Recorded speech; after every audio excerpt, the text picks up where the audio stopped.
കൂട്ടുകാരെ, നിങ്ങൾ വിശ്വസിക്കുക, ഇതൊരു 4 കൊല്ലം പഴക്കമുള്ള കത്തിരിയാണ്.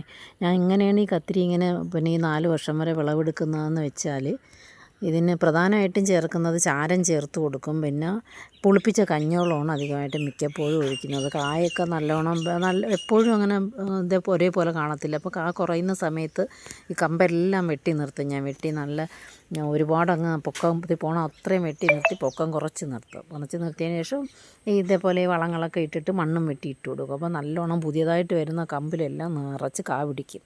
അങ്ങനെയാണ് ഇത് മെയിൻറ്റെയിൻ ചെയ്ത് പോകാൻ നല്ലത് കേട്ടോ.